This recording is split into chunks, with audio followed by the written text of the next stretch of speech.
Hi,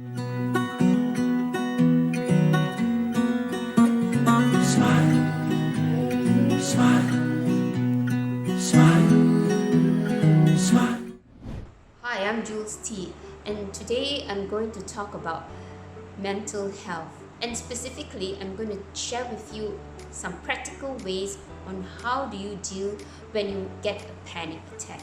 In the past, I never knew what a panic attack was. Somebody close to me experienced that, and when I heard about it, I thought it was just something in the person's mind.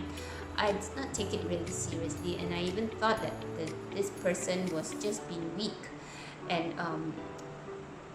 he or she was not able to handle themselves, maybe due to pressure. When I first heard about this topic of anxiety attack, or what you call a panic attack, I thought it's just some imaginary thing that someone goes through in their head.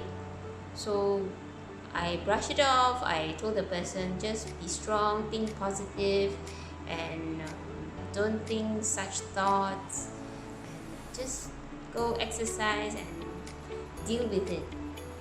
But I didn't realize that as time goes by, I didn't see improvement, and I was really worried. And I started to really study on this topic, and I realized that actually anxiety attack is real. It happens to many people.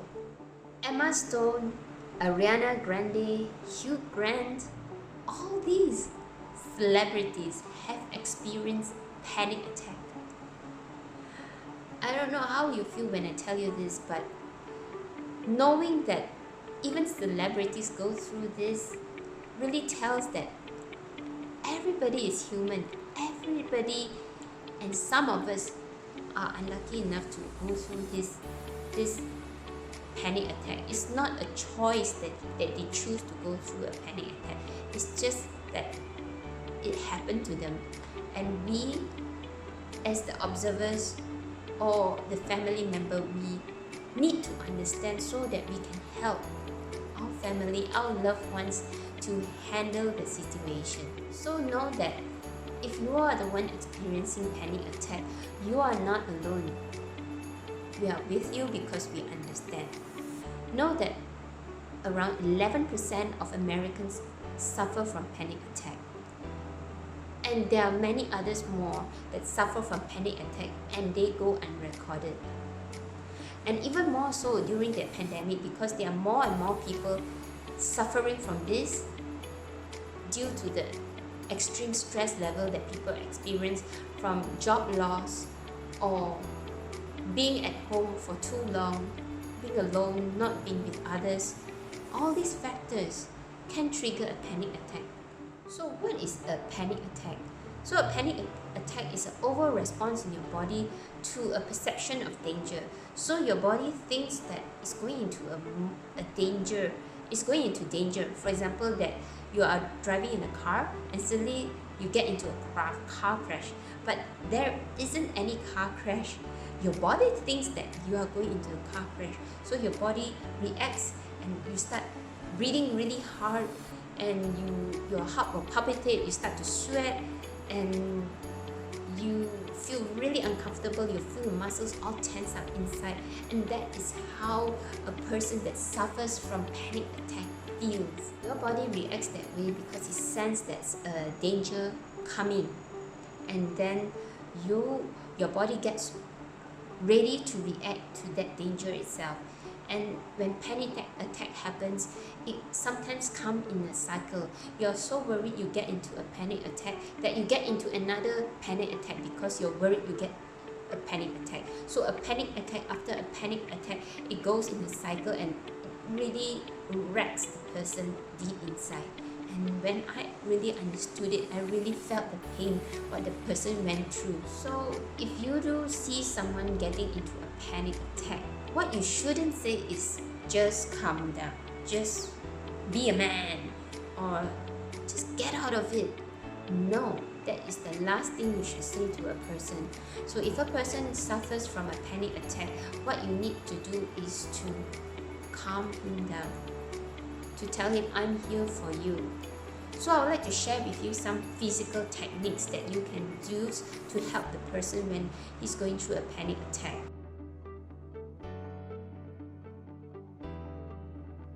So if they're lying down and they suddenly get a panic attack, reach out for them and ask them to sit up straight or stand up quickly.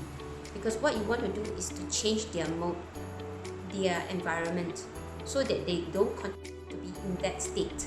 So ask them to sit up straight or stand up straight, put their feet on the ground, remove their shoes, let them feel the ground, so that you'll wake them up from that mode. Continue to let the person lie down in bed, because you need to tell your body that you're getting ready, you're doing something to escape from the danger.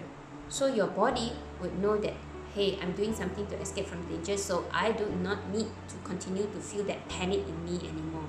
So your body will slowly tone down.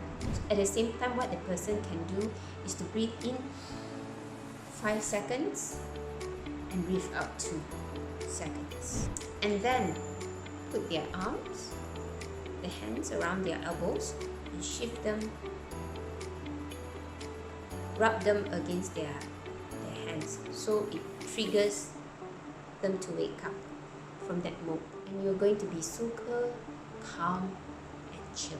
You need to calm them down.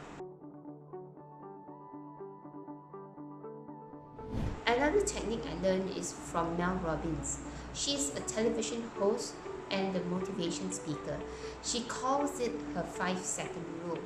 She uses this technique for every single fear that she encountered, and it immediately solved that problem that she has in hand. She used this technique to meet every fear that she encountered in her life.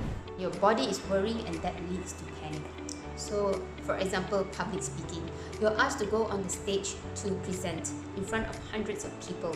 Where you're up there, you're so worried, and you're thinking that, oh my God, you start to panic, you start to sweat, your heart starts to palpitate, you're breathing in really heavily, in, out, and there's no end to it.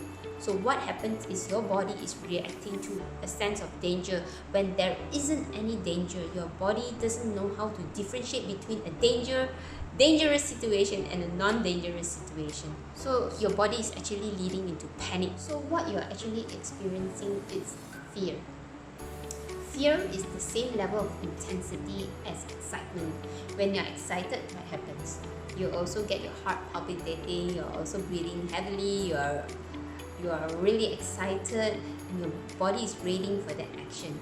So what we are trying to do now is turn the fear into excitement. So you can actually reverse the way your brain thinks. So now we're going to switch from fear to excitement.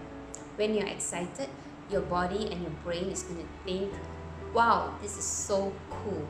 So what happens now? Let's go for the first step. So step 1, come up with a thought, a happy thought, something relevant to the issue that you're facing. For example, now we are talking about public speaking. So think about the time where you're going up to the stage, and after your speech, everyone is clapping for you, they're cheering on you, and you did and delivered a really successful speech. So you feel really excited, you feel really happy. And then you make that vision of that your anchor thought. So when you feel that panic attack coming, what you're going to do is you're going to count 5, 4, 3, 2, 1, count backwards and go straight into that anchor thought, into that vision, a vision of yourself succeeding in the speech itself, and everyone's cheering for you. What happens when you count backwards is that you're breaking the pattern of thought, and then you're awakening the part of your brain that does the reasoning. Because your subconscious mind is telling you you're ready for danger, but the part of your mind that does all the thinking is sleeping. So you have to wake it up and tell it, hey, I have a good reason to why I'm feeling this right now. I'm not feeling fear, but I'm feeling excitement. So it's okay. You don't need to panic.